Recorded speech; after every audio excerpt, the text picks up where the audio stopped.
আর ছোট্ট রান্নাঘরে আজকে ডিমের অমলেট সমস্ত রকমের উপকরণ দিয়ে আদা, রসুন, পেঁয়াজ, কাঁচা লঙ্কা, ধনেপাতা এবং টমেটো। আর কড়াইতে তেল দিয়ে দেবো, দিয়ে সুন্দর করে ভালো করে গরম করে নেব, যাতে কোনো রকমভাবে বসে না যায়।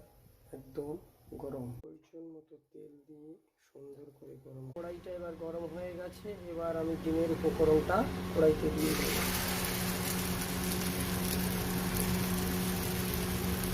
দিয়ে আঁচটাকে একেবারে কমিয়ে হালকা করে সুন্দর করে চারধারে বিছিয়ে দেবো। সুন্দর করে চারধারে বিছিয়ে দেবো।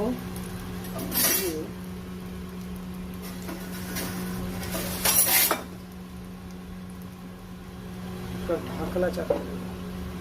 ঠিক 1 থেকে 2 মিনিট পরে ঢাকনাটা খুলে একটা বার দেখে নেব যে কোনোরকম কড়াইতে যাতে না বসে যায়। দেখবো আস্তে আস্তে ফুলে উঠছে, এখনো ঠিক হয়নি, অতএব ঢাকনাটা আবারও একবার চাপিয়ে দেবো। কোনো আস্তে আস্তে ডিমের অমলেটটা ফুলে উঠছে এবং আস্তে আস্তে সেদ্ধ হচ্ছে, একটু সময় লাগবে। এবার দেখবো যে ডিমের অমলেটটা ঠিক হচ্ছে কিনা।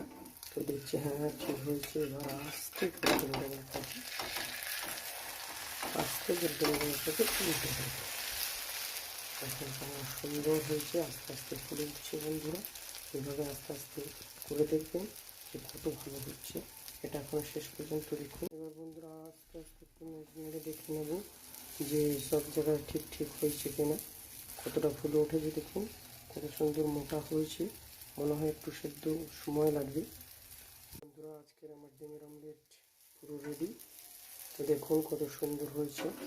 তুলে আর একবারও দেখিয়ে দেবো। দেখুন পুরোপুরি এখন কত সুন্দর লাগছে। তো এই হলো আজকের আমার ডিমের অমলেটের রেসিপি। যদি ভালো লাগে তো ছোট্ট চ্যানেলটিকে সাবস্ক্রাইব করে সাথে থাকবেন, ভালোবাসা দেবেন। ধন্যবাদ।